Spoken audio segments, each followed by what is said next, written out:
Good evening, everyone. Thank you for taking out time. This is what I call TGIF. Thank God it's Friday, but the restaurant's closed, but our food for thought is open. So that's what this particular event is going to be. And I am very happy to welcome you all.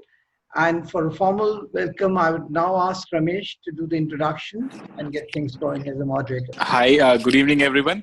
I'm Ramesh.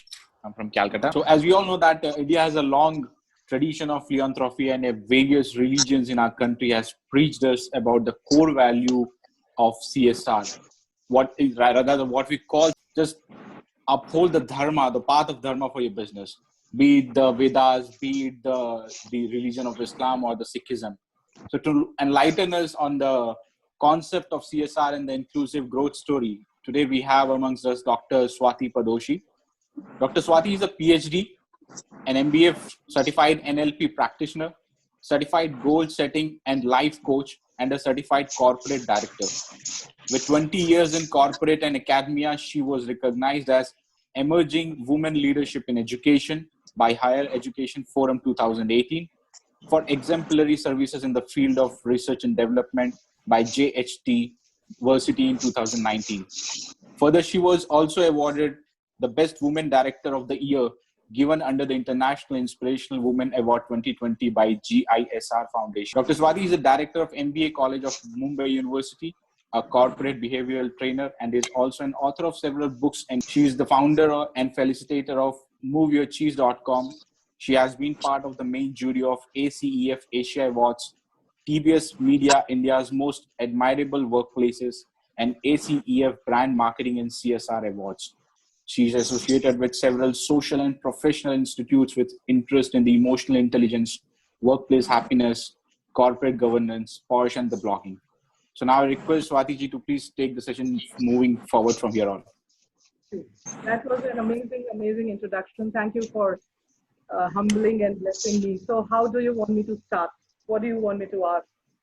Because my opening remark when we talk of CSR is always that we have always been a country which looks towards philanthropy, towards charity, and then from there we came to corporate social responsibility. And somewhere we brought CSR into the gamut of legislation and laws, and kind of now we have somewhere lost track of where is this CSR actually going. My studies have told me that. When I was doing my research for PhD, one thing that actually hit me, on the face is that the minute something becomes a legislation, it just ceases to be a responsibility. We may be still using the term corporate social responsibility, but in the minds of corporate, it has become like a corporate tax liability. I'm just sharing what my research threw up on my face. And for some of the people who till then were happily doing it, it got converted to, oh God, I have to do it. So what changed, the paradigm shift when we are taking something which is has developed from philanthropy, charity, and in our Indian custom of, sharing with people, we always have believed inclusive. When that comes into the gamut of legislations and laws, we need to be more, a framework oriented as to how to start and how to end. So today when I look at CSR, one thing that I look is the inclusiveness factor has been somewhere subverted. So suddenly companies with a particular turnover have to spend particular amount on CSR, and they take up the easiest CSR activity that is possible.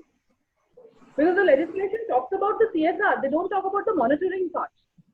They're not talking about that if a company, if 100 companies are spending on a girl child education, who is telling us the outcome of that that spend? How does somebody who's a research-minded person like me, can I go online and type money spent on girl child education in rural sector, the outcome and the change? That data is not visible, not present. So somewhere where we were moving in a space of non-conformity to laws and legislation, from there we have moved to conformity to laws and legislation. Having said that, the framework has somewhere missed out on two very important verticals. Whenever law comes, most of us are HR. I'm an HR. I've been for an HR all my life. Even today, as director of an institution, my core area is HR. anything we say in HR, anything that is not monitored cannot be, assessed and cannot be made better. So the moderation, the monitoring, and the framework, it has to be in place. That's my take on current CSR. There are 2-3 verticals which are heavily invested into. I mean, most of us think CSR, I think Atul sir is so senior and there are many senior members. When you look at CSR, either it's a girl child education, or either it's a rural health mission, or we are talking about rural women empowerment. I live in Mumbai, a city of don't have. I'm asking what is being done about that chawl, which is close to my house, where there are kids who don't get education. I'm asking what about the health of the maids who work in our house, who are again in that category which needs CSR. So how do we create a framework where everybody comes together and works on different verticals? Now the government, the NGOs, the corporates, the people who are interested in CSR have to take it to the level of a proper vertical of social inclusion and sustainability. It is no more a charity. It is no more a philanthropy. It has become a business model. We have gone from CSR to sustainability. It has become a model of sustainability. It's become a model of goodwill. So we need to now sit and ponder, how do we put all these verticals in place that the money spent is being recorded, is being monitored, and at a grassroots level, what differentials are being created are informed, so that if that differential is there and if we have reached that target, maybe that money can go to some other vertical. So this is my simple take on the CSR, whatever research I do or whatever articles I read and whatever CSR I do with organizations. Rameshji, for you. So, ma'am, what you exactly believe that how to bring the youngsters of the companies working in to be more enthusiastic to take the CSR thing forward, except only leaving it to the department of CSR of the company? I have a very simple question to all of us here. How many of companies now are really enthusiastic about CSR? It's a very serious question. For a person who believes in CSR is the way the change can come. And CSR, see, we are at 130 in human index in world. We are ranked at 130. We are a country with huge population and huge resources. Our countrymen are in the world's top 4 list also. So it's not like resources are not there. The enthusiasm has to come from the company's vision, mission, and purpose. If I am a company owner today, I have to align with my vision that a part of my revenue should go. It should not be a part of my revenue has to go because there's a law in place. So that enthusiasm, the word you have used, has to be recalibrated into the systems of corporate India. So far, that calibration has gone all topsy-turvy. Whenever I talk, in general, when I'm talking to people about CSR who are not aware of the amount of effort that companies are putting in, a lot of efforts are happening, a lot of results are happening. They just give me a look and they smile and say, what CSR? So you get the mindset needs to change. The mindset needs to believe that change is happening. And what I fear is that due to lack of visibility of that change, the acceptance and confidence in people about CSR has gone on a little low level. That's my, take on this. The enthusiasm will only come when we start teaching young, like in my college, students are part of Rotary Club. They are all Rotractors. They have to do grassroots level for the society. So these young managers, when they go in any company, they are used to giving back to the society.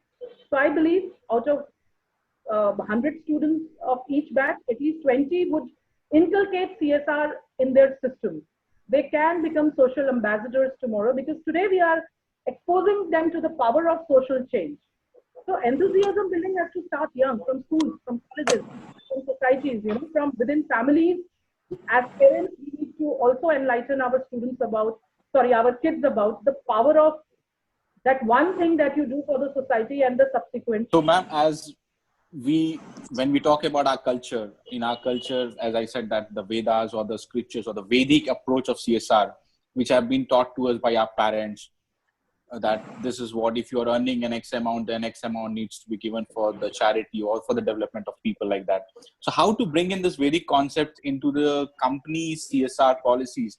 So as I've read that you also believe and preach the workplace happiness, which for me, my practice of working is workplace spirituality, because I believe that unless and until a person is soulful and follow the practice of the basic human values, nothing can be done. So how to also preach the students as you are doing at your end, and for us who are recruiting people, and what kind of mechanism should be implemented in those places? The easiest and most workable way, like I just shared, I have made it a habit to introduce my students to Rotary. We need to provide more clarity on the standardizing of CSR. Ambiguity is what is not helping us at all. We have to standardize our CSR in the Indian context. Every young manager, when they join a company and when they're taken through our orientation and induction program, needs to be given a CSR charter of that company. The company needs to say, hey, welcome, this is our CSR charter, this is our vision, this is our mission, this is our purpose, this is employee handbook, this is what you can do, this is what you can't do, this is your policy, and this is the... So it has to be standardized. It has to be part of our day-to-day working system.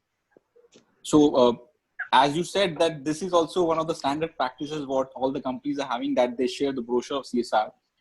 Recently, the time when I have taken up the HR, what we have done is we have included, like if we are having orientation for 2 months, and 1 week or 10 days you have to spend along with the CSR team and doing the work yourself on the ground. We all are, HR. And when I was talking to some students today of my institution, HR students basically, and I was telling them, when you join a company, what is your role?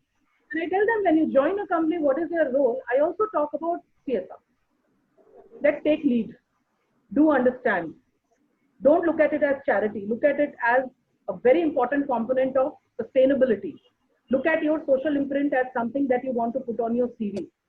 So, the standardization, when I say the importance of CSR, if all corporates can, bring it and incorporate in their, employee system, it works wonders.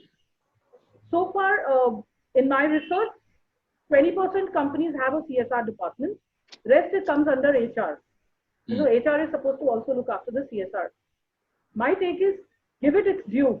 It is something which is for your own sustainability. It is part of corporate governance.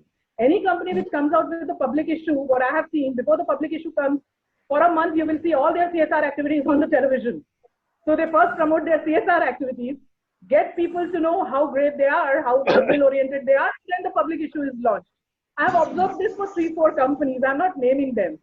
So when something is of this great importance to you, why not make it a culture? Why not make it a habit? Why not create a separate CSR department with its own budget, with its own deadlines, with its own policy, with its own monitoring system and audit, and a CSR report to be filed during the annual, general body meeting? So I said, we have to standardize it. We have to bring it into system as a very important vertical that companies need to take very seriously. May I just acknowledge Arijit sir's presence and thank him for bringing me onto this platform.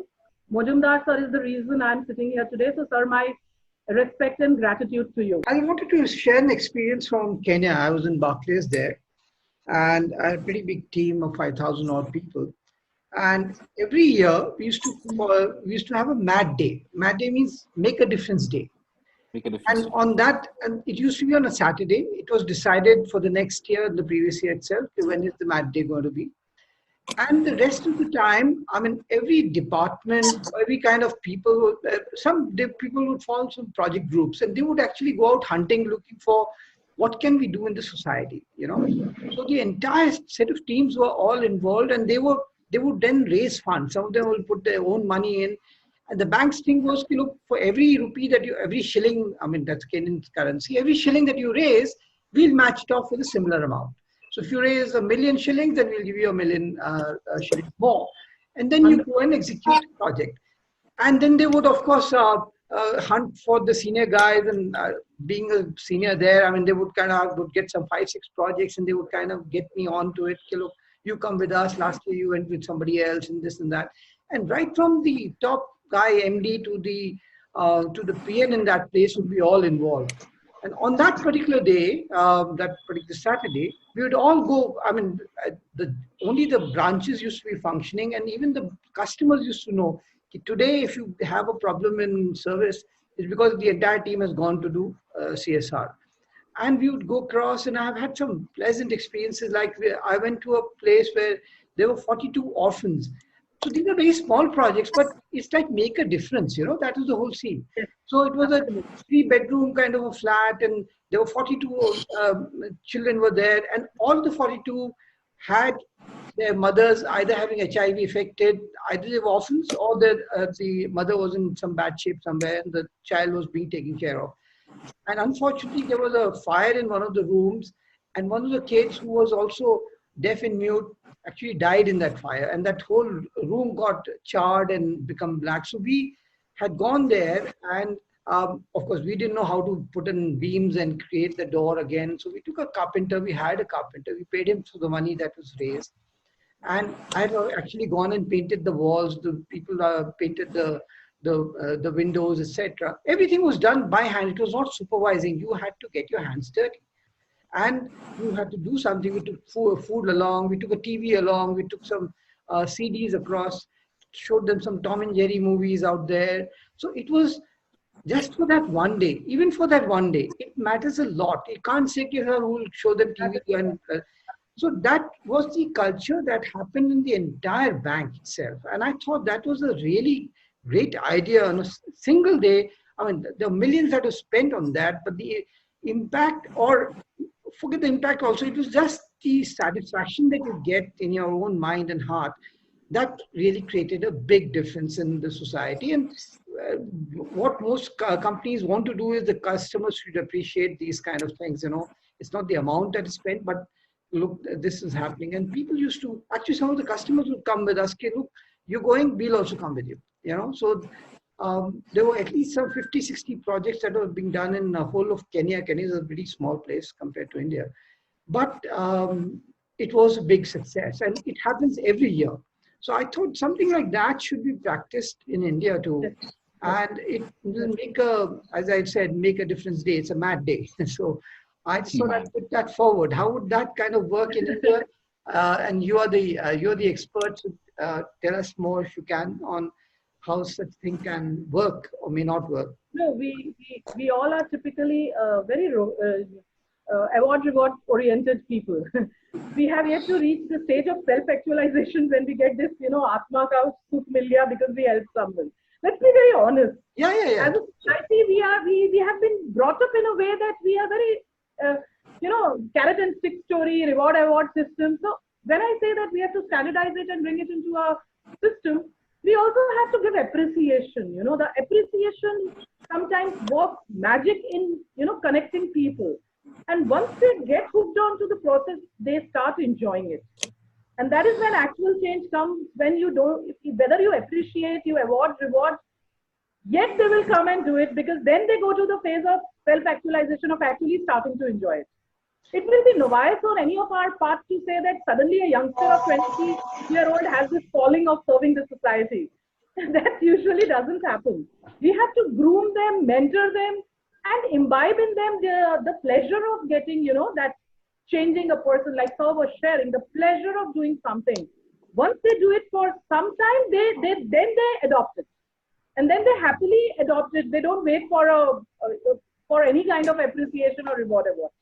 So we have to also be mindful of the fact that it's a culture which has to be built up with a lot of, other factors involved. In fact, that's where we used to make it part of the appraisal process also. If you haven't participated in a math day, then that goes against you. And people, whether that is a carrot and stick policy or whatever, but the fact of the matter is people used to come to that place and and the group thing worked, So it's not like the project thing, one guy works and two guys sleep on the side all day.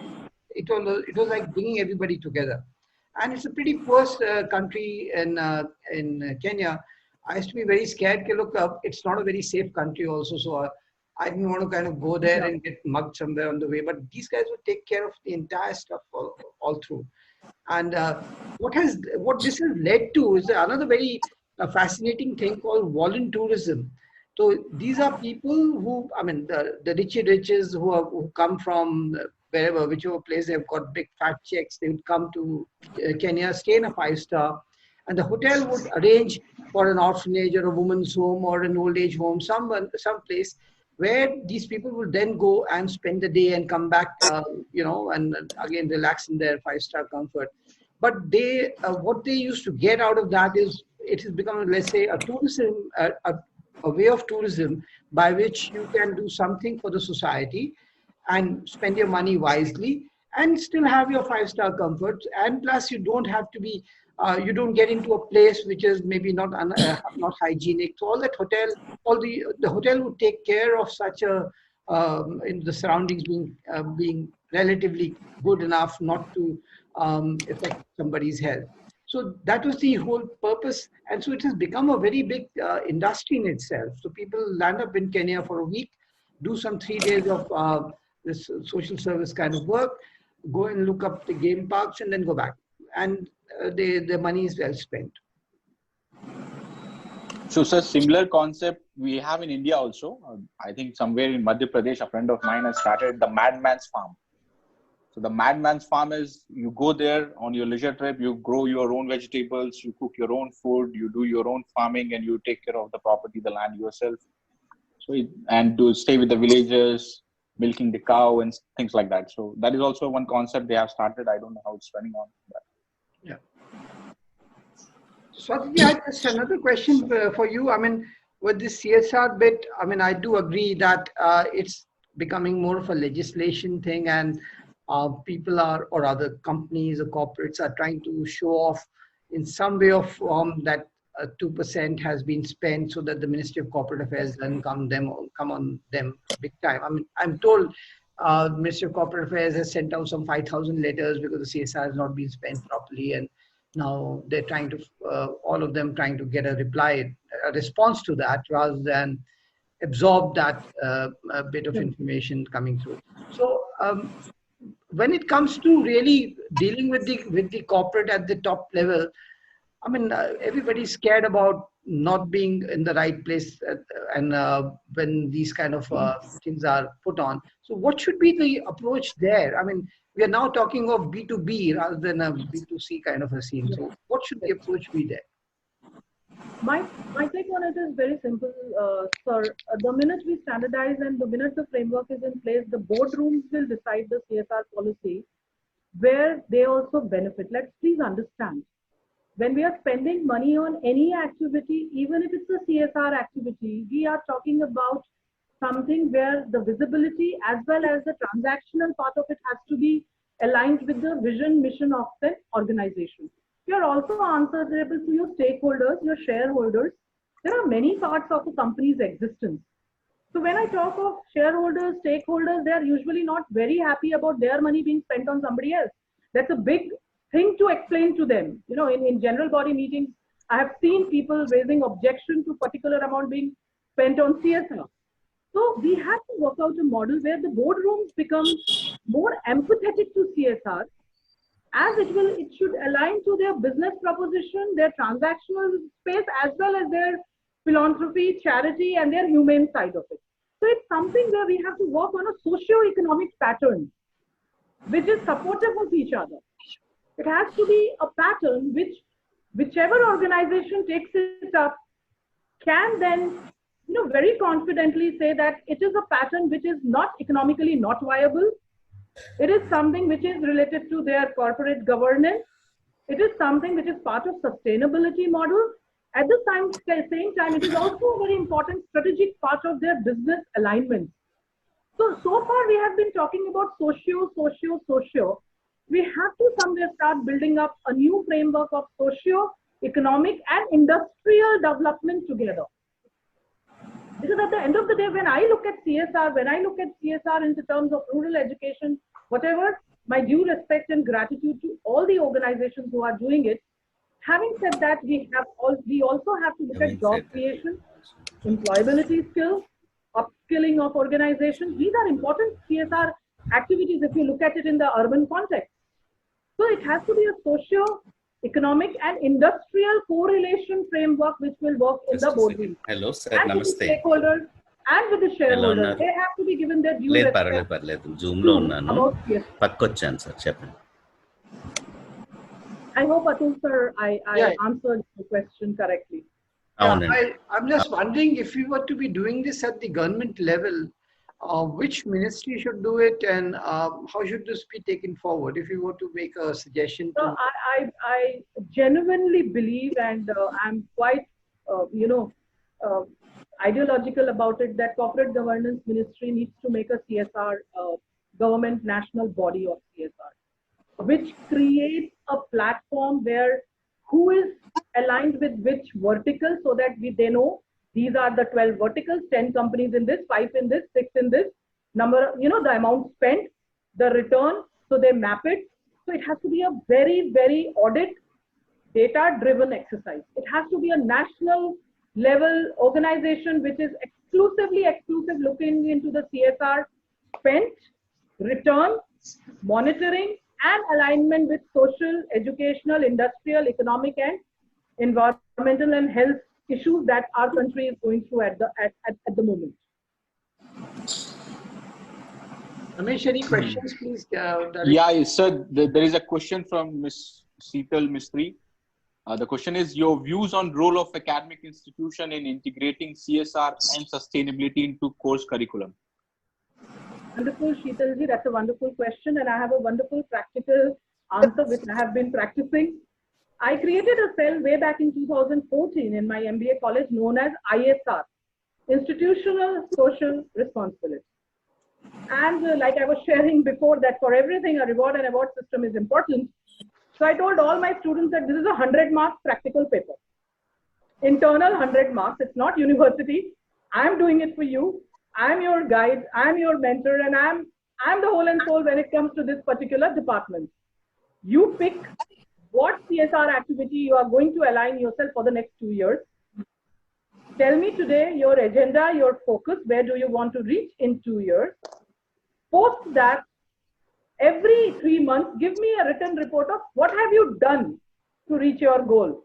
And it worked fantastic, sir. Some of my students who were over enthusiastic actually adopted a Adivasi village near Pend, you must be knowing, near Mumbai. And they actually adopted, they used to go every weekend. They used to teach the kids there. They used to learn Varli painting. Then they started bringing the Varli art and selling it in various places in Navi Mumbai. So you can integrate. If the intent is there and your passion for doing it, education is what can actually align the young minds towards CSR in a very beautiful and a very effective way. Because most of us, in all our states, there is this rural pocket very close to where we live, just you step 30 kilometers away and there is a beautiful rural setup. They have their own culture, they have their own art, they have their own, systems which they are unable to bring to the market. Like I said, Varli painting, I mean, Atul sir will agree with me. Bharatpur has a very beautiful, glass work. They do it on clothes. And one of my institutions in Gurgaon that I was mentoring for, they created this for their students, and their students started bringing that artwork and selling in Delhi Haat. So they would put a stall in Delhi Haat and sell the product, and whatever proceeds, they'll just take some part on the transportation and give the rest to the villagers. There are many things that youngsters and students can do. Many things. Ma'am, there is one more question from Indranilda. What are the challenges in this challenge of executing agency of CSR initiative? Should it be exercised internally or outsourced? Indranilda, thank you for that. The challenges is what I started by saying, that we have to take CSR seriously. It has to be imbibed in our culture first. We have never thought of creating a CSR department in 80% of companies. So it is internal. It's very internal to us. So before I say that the government creates a national body of CSR, I would say let's all HRs pledge to create a CSR department in our own companies first. Give it a manager, give it a line, give it a shape, and then we can look up to the government. So these are two simultaneous internal and external exercises which can concurrently work. So the day all organizations who are spending on CSR has a dedicated CSR department with a CC, chief CSR officer in place, CCO, we are sorted. That is when government will also take the corporate seriously in their intent of a national body. So far, we have been flip-flopping here and there and somehow sustaining. Now we can give a complete structure within the organization and then go to government through NGOs and other stakeholders to demand for a platform that can bring CSR together. Hope that answers your question. Thank you, madam. Actually, in the initial part, you were focusing on the strategic CSR. You were talking about that. Okay. To my understanding, I work with hills, and I had been to different part of the Darjeeling hills, and I've seen the issues. To my understanding, it should be planned internally. Yes. Because ultimately, since you have talked about the charter of CSR, and again the questions of when you are opting for an agency, the capacity or executing capability of that particular agency, whether that is standing or not, that becomes a big challenge. Okay, and because most of them these are NGOs functionings for some kind of bigger picture, but at the time of execution, there is quite a flip side of the whole issue. So that creates a problem. But again, as you understand that this is when you are working with a big corporate, might be you will be having a setup to monitor this activity to take the audit works. But when you are talking about execution and reaching out to the underprivileged society class of the section of the society, that becomes a big challenge. So there is always a disconnect in expectation and executions. How to redress this issue? How best we can deal this issue? Indranil sir said something which I have worked on, the challenges or the resources. We have the resources. We need to mold the resources with our business focus. I would go by the example of what Atul sir was sharing earlier. It is not in a day that Rome was built. And CSR still is a very ambiguous term. A lot of people even in corporate do not understand what we are all talking about. So we have to create that right, how do I say, that environment where the resources join. When I got very passionate about CSR, I used my resource at hand and those that are my students. It also so happened that I got very upset about seeing people on the road sleeping and all, and then I initiated a roti bank in my area where the housewives joined in. So resources are all around us. We have to just get out of our offices and just focus on who could be our resource, and that will only work when we are clear on what activity are we involved with. And it amazes me today that I have disassociated from that roti bank project because of my work pressures. It's still going on. Couple of my friends, every day in the night, they put everything left over from the society and nearby societies, go to the, all the signals in, we have a 1.5 kilometer stretch of a road, and they deliver. Even in COVID, they have done with that with police permission. So it's just that whatever we are thinking of creating, how well defined is it? And what are the resources which we are not looking at? We get very used to looking at the inside resource, so this is my manager, this is my employee. I would rather say, let's open up the focus. Maybe Atul sir's some nephew or niece may be interested in CSR. Rope them in. We have to make a bigger pool of resource. We have to make a bigger pool of people who align with what we actually are planning to execute or what we actually want to execute. That I have worked on, and it really, really works wonderful. So when my students were less in number, I would talk to other directors and get students from their institute. I didn't let it just stop because my resource was suddenly at a low level. So I added up resource from other sectors, and I spoke to my friends' kids, roped them in. So we have to do a resource pooling. That's very, very important that we create a resource pooling, and that could be within our companies, within our society, within our area of friendship, within our relatives also. And we have to align it what thought we are going with. That's what I feel. Hello, Dr. Swati. I'm also from I'm Dr. Tanya, more or less in the same field of academics with MBA institutes and all. So, based on my experience of last 20 years, what I have observed, It is so nice to see in your, university college, you start up with Rotary initiative and all. But I haven't come across any place where they have any specific budget for, CSR and a structured approach towards that. So even some occasions even in some occasion we student used to collect some subscriptions and contribution and give some chocolates or something on Diwali and something, but that is not a very structured and very end-to-end meeting any purpose. It's just a timing. We cannot able to strike the chord where academics came inside to bring some meaningful changes in the society in the part of the CSR. So I believe, don't you think any directives like from AICT or UGC somewhere, this universities getting registered from Private Universities Act or Nationalized Universities Act, some directive somewhere to put some percentage of amount in the budget allocations of the management institutes, especially management institute, because I am related to management institute. This Laxana, I always felt, why not CSR? Why always management institute feel like, oh no, we are not the money making academic institute, not the money making institution. Now, if you do CSR, I have a very nice thing to share with you. My institute did not give me anything for this. They had a very sweet answer to it. It's your ISR, you manage it. So I sat down on my desk and thought for 2-3 days how to pull it off, because kids would ask for petrol reimbursement, kids would ask for refreshment reimbursement. And then luckily, I think I was very lucky that Mumbai University has a subject known as business ethics and corporate governance. Yeah, it is the. What I converted that entire subject into practical application.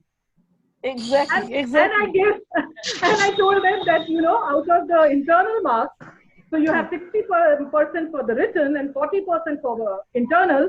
The entire 40% is your practical. They forgot the petrol expenses. They forgot the refreshment expenses.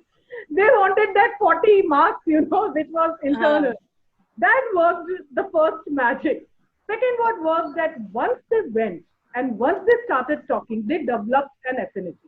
For them, it became like a weekend getaway. They used to come and say, ma'am, we look forward to Sunday when we can all take our bikes and go here and go there. And, the villagers cook fantastic food and we enjoy. So then after 4 or 5 weeks, they started enjoying these trips. And some of them came back and told me, even if you don't give us the 40 marks, we are going to continue doing it. So like I said, we have to take them there first. Let them see that. So out of the kids, almost 70% started enjoying the exercise. 30% still did it for the 40 marks. Having said that, I got my results this way also, that way also. Because there was a subject and I could convert it, and that is my discretion of how to use my 40 marks. I think I was able to pull it off, doctor, honestly speaking. And like you said, yes, AICT has already brought a notification a couple of days back about, and let me also bring to point for people who are not from academics, I think doctor would know. We have a process of NAC, which is accreditation. And doctor, in NAC, you have 5 points for your social outreach program. If you want to have a good NAC score, you should have a good social outreach program. That is something you can always talk to your, management upon, that if 5 marks are there, which makes a lot of difference. So there are methodologies within the system which we need to study, understand, and then introduce. Now AICT has also brought in a notification, I think I read about a month back, where they said that students have to be exposed to, social activities. That has come.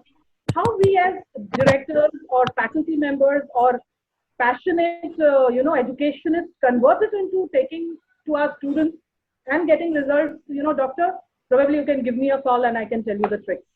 How to crack these notifications and convert it into benefits for you. Exactly. Students always love those work, but I most of the time I found it doesn't meeting the end result. If there is any vocational awareness could be done, if we can make this villagers self-reliant, self-driven, then it would make some sense. Merely going, doing some, distributing something, at times the larger perspective, we are not able to meet to some extent. It takes time. It takes a lot of mental conditioning. And also as a faculty, I told myself that results will be hardly 50%. I was already ready to accept that 50% would just do it for 40 marks and then they will stop doing it. So when I got a 70% result, it was a bonus to me. So it encouraged me to keep doing it. I never look at 100% conversion or 100% result and that 100% of my students will become socially responsible. Like I always believe that one person change for me is good enough. So that one person has the capability to change another one person. So it's a chain reaction for me. So out of my students, I'm always ready for even 10 take it up. I'm good to go because those 10 will pass to another 10. So now it becomes 20 and so on and so forth. You know, the chain of change continues. That's my belief system. Good, ma'am. So last college also has started with social internship in the same area. So to make a meaningful contribution. Anyway, ma'am, thanks for your answer. Most welcome. Most welcome. And there is one more question from Rajiv Kumarji. The question is, the new buzzword is ESG, environment, sustainability and governance. So how can the emphasis of ESG factors to be promoted by the government and industry bodies?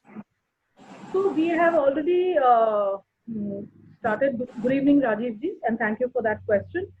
So we have already seen a movement from fuel efficient cars to, electric cars.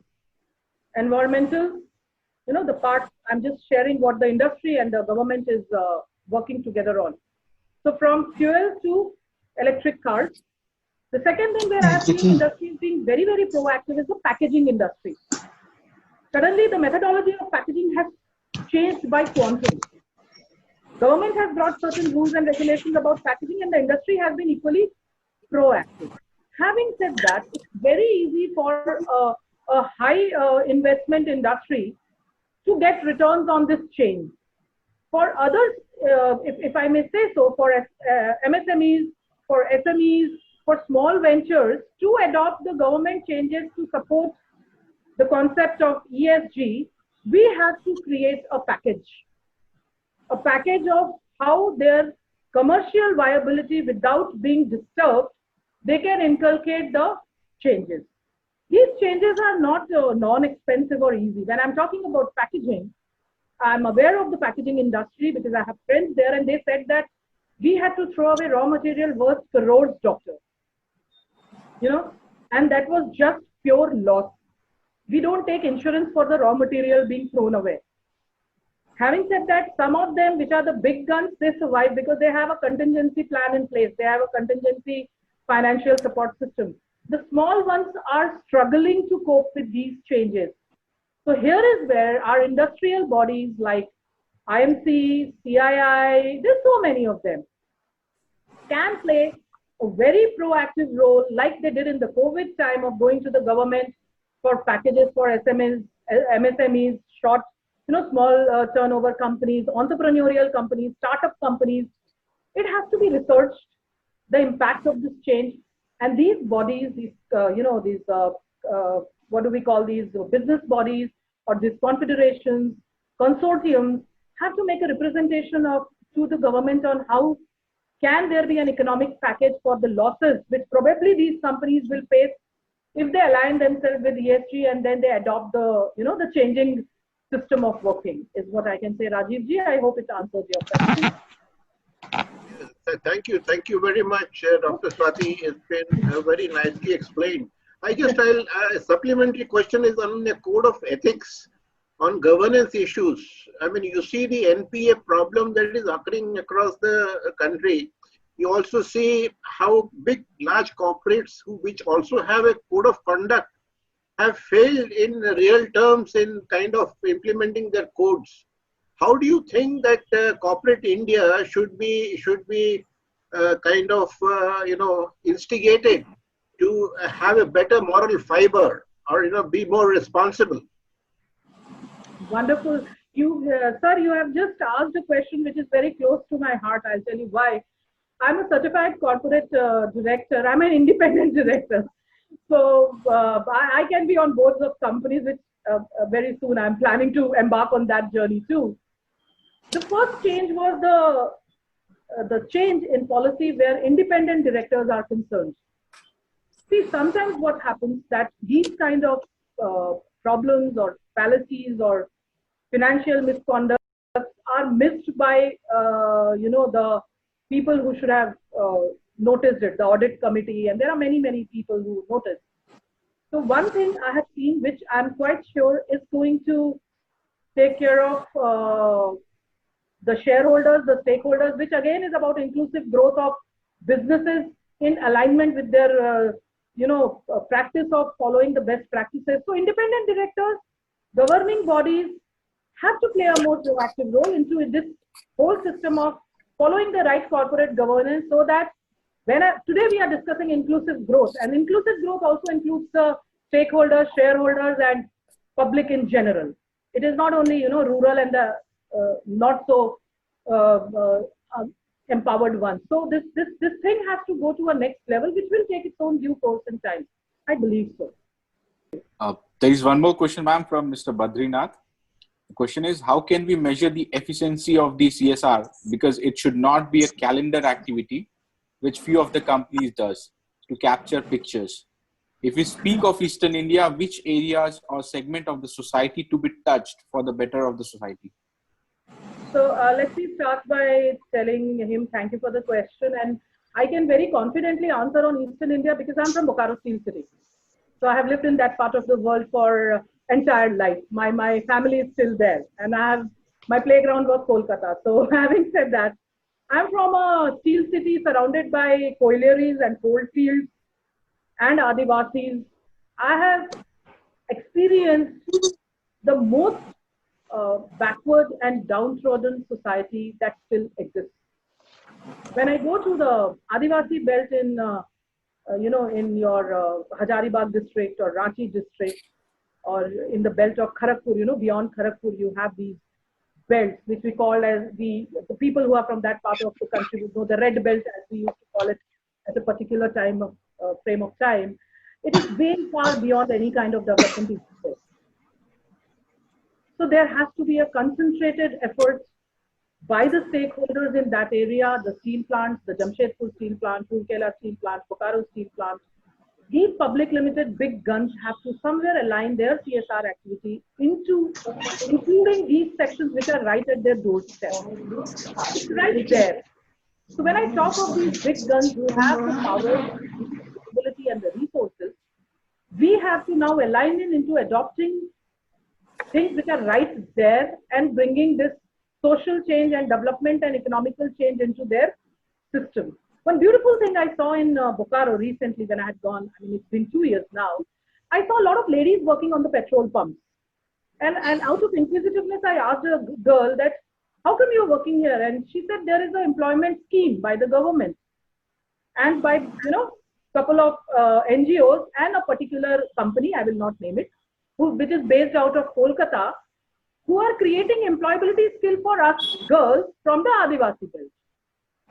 And that opened my eye to that there is a resource. Again, I would repeat, we have to align our own CSR capabilities and our own CSR philosophies to align with these belts and the people who live in these belts. Because resource is there, skill is there. We have to just upskill them and bring them into the mainstream of economic growth. That's my simplest submission on that. As far as the eastern part of the country is concerned, we have to believe that it's a place where there's a lot of sports people coming, so resilience is very high.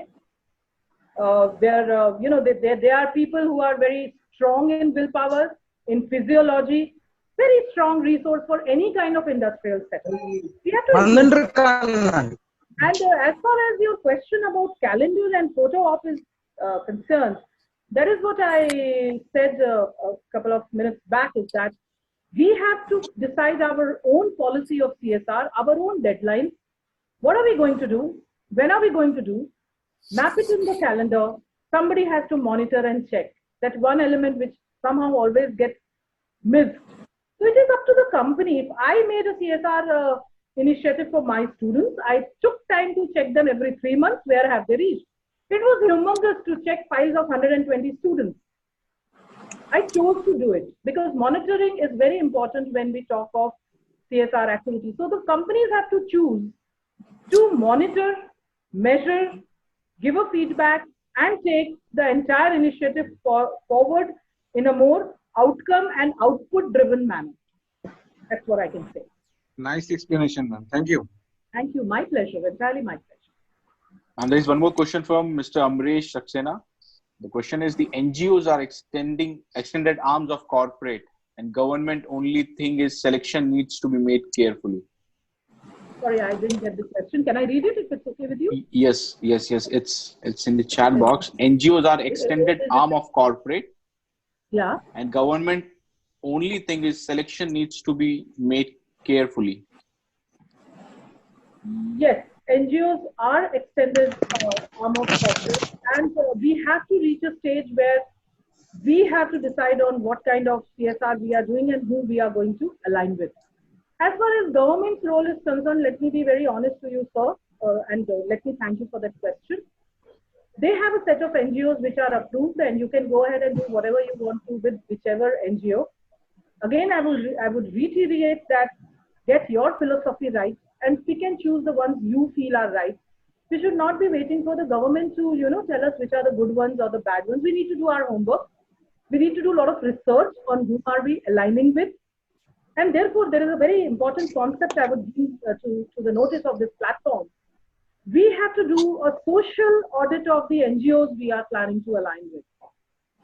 Just because someone tells that this is a very beautiful NGO and it's a Pegasus Award winner, it's a Golden Globe Award winner, and a Golden Peacock Award winner, and it's got a beautiful, glamorous site with all the film stars on that site, I don't take that as an NGO we should blindly align with. We have to do their audit report.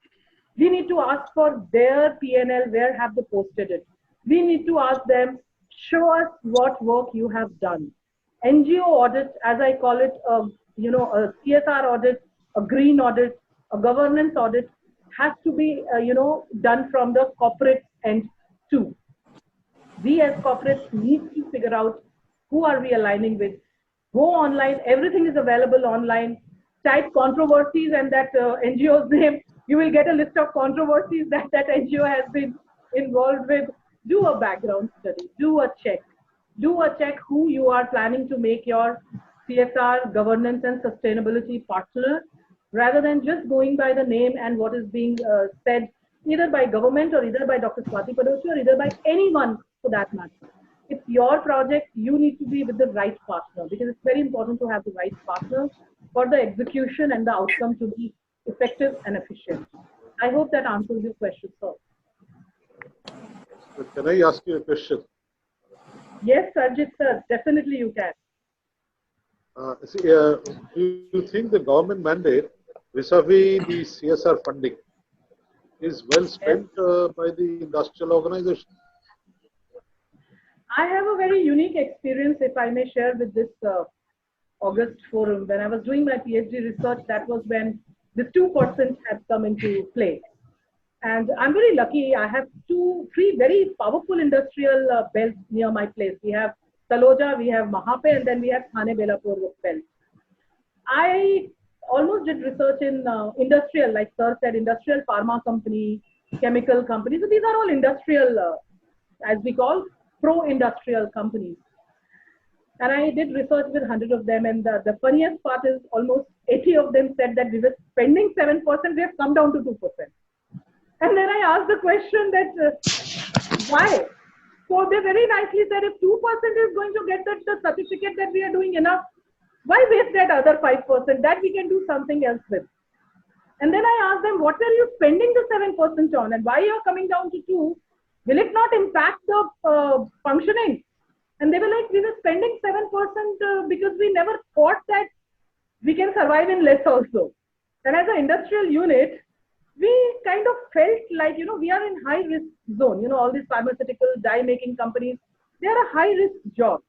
And they thought that to cut down on the high risk factors that we are doing here, the harm we are, that was a word used.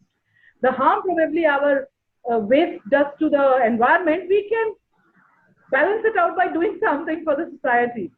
And when we realized that we can get away with 2%, why spend that other 5%? So this was my conversation with some very big companies that I had. Though I'm very happy to see that they did not come down to 2%, they continued with whatever they were spending.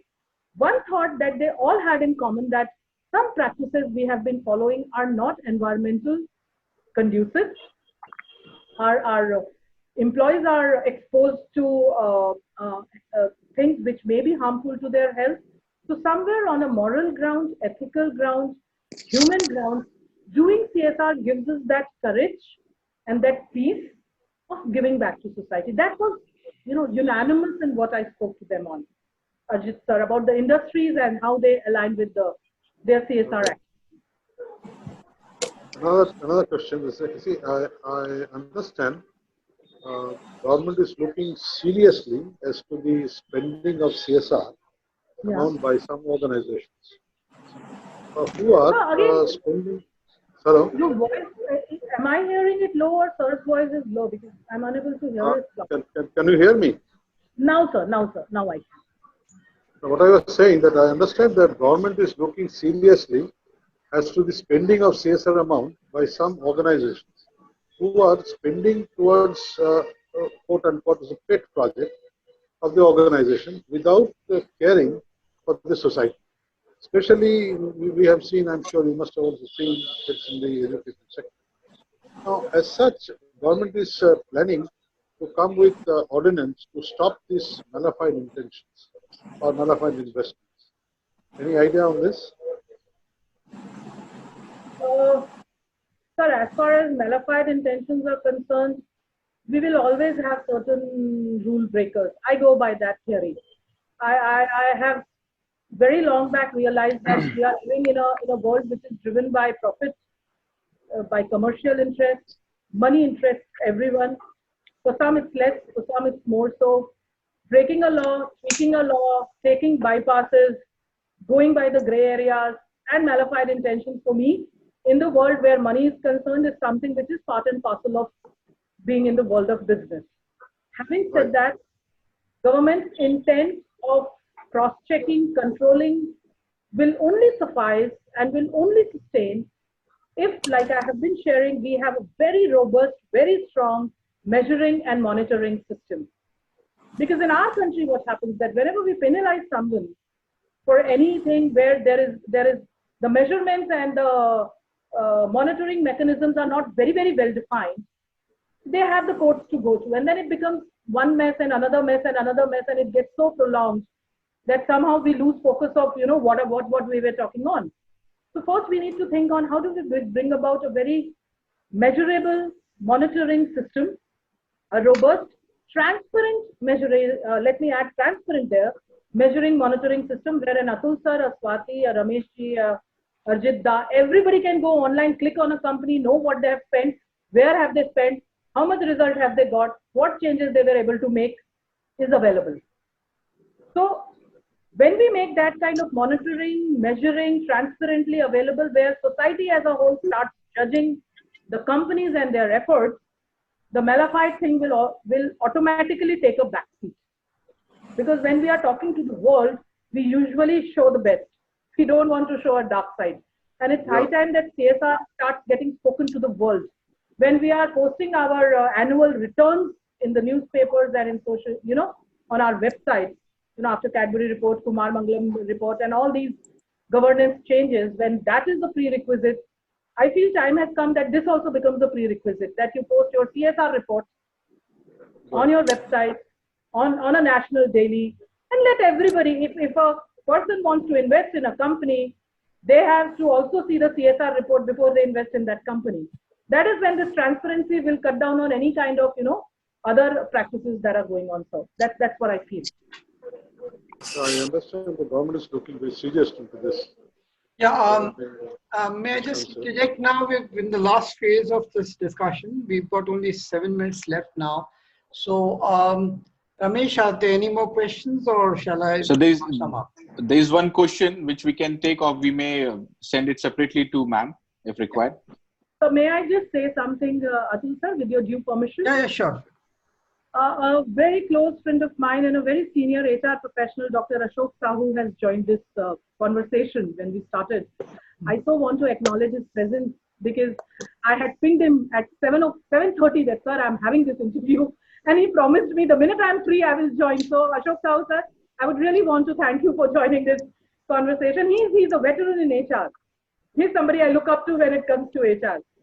So Fantastic. thank you, Ashok Sahu sir. And one of my professors, Shankar Iyer, has also joined. So my humble thanks to him and everybody who has taken out time on a Friday evening to thank God it's Friday time. Thank you, everybody.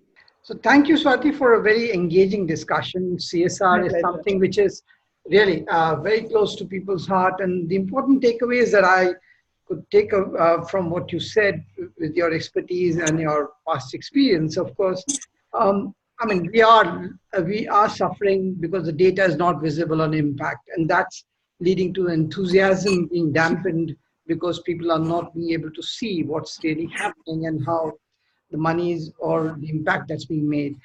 And the legislation, I mean, we do talk about government, let's say, legislation, but whatever legislation is in force at this moment is trying to make companies think of CSR as a tax liability rather than a contribution towards society to make it better. And I think associated with that is the monitoring, moderating, and measuring framework in a transparent form. I think that's a very important thing that we need to put in place, not only from within the company, but outside the company, so that the society also gets to see what is happening. And you did mention about, when your kind of a public issue comes in, there are a lot of photo ops happen and a lot of feverish activity happens to kind of cover the CSR bit. And only 20%, which is quite a disappointment, only 20% companies have a CSR department, and rest are, CSR is part of HR itself. I think that needs to change. And the socio-economic pattern that, and the corporate governance and the strategic path, which has to be followed by each company, I think that is very key to really taking it on a bigger scale, especially for the corporates that are listed. I think very important to really, I mean, when they talk about customers and when they talk about what the customer needs, I think one of the customer needs is that they want to be associated with an organization which is socially responsible. I think that's a personal takeaway that I had from my stint in Kenya, where the customers actually used to be very happy that their bank is really doing something for the society. And that brings in more customer loyalty than the amount of, anything else. Yeah, it's all put together. So I shared, even before an IPO is launched, they for a month run all their CSR programs. So the goodwill is, right up here. One of the important things that you mentioned about the resources have to be, they just kind of come about when you start a project, resources, and you mentioned about the Rotary Bank. Anyway, so resources can come in once you have the project defined. Obviously, the resources somehow come together. I think that's a very important thing. And I'm very happy to note about 40% internal marks at the institute level, at the education level. That's a very nice way of inculcating CSR spirit very early on. And the methodology of NAAC and the social outreach program, I think that should be, if nothing else, that should be, there's a bit of carrot and stick, but I think the stick also needs some bit of movement there in getting our educational institutes in shape to be able to create CSR with the CSR mindset, people who come out from such institutes and get joined into big corporates. And I think we need to align CSR philosophy with people and NGOs, social audits of NGOs. That is also an important part to create this ecosystem. I think that is where we need to kind of now work towards creating this ecosystem, because bits and pieces, we all understand that these are important, but how do we bring it together? And you rightly mentioned that we need a national level body to kind of govern this CSR bit, which hasn't happened so far, and that's a pity. But I think overall, my biggest takeaway is that we are all Indians. We have in each one of us a seva bhav, and I think that seva bhav, it is properly utilized, whether you call it CSR, you call it philanthropy, or you just call it, giving out money for other people's upliftment. This is very important. I think people are wasting too much time putting money into temples and donations. It's high time that made that money work for society, especially where we are now going into in the next phase post-COVID. And if India has this opportunity to, let's say, compete or beat China on the international stage, I think CSR can play a very big part. That's the understanding I got from your overall session. And thank you very much for being there and sharing your views in a very open and thank you, everybody. Thank you so much. And thanks, Ramesh, for being there. And thanks, Indranil, for initiating this season, for which you have made me the season host, as I am called. I'm very glad to have this responsibility. And thank you all for listening very patiently, dialing in twice. And have a good weekend. And thank you very much. Good night.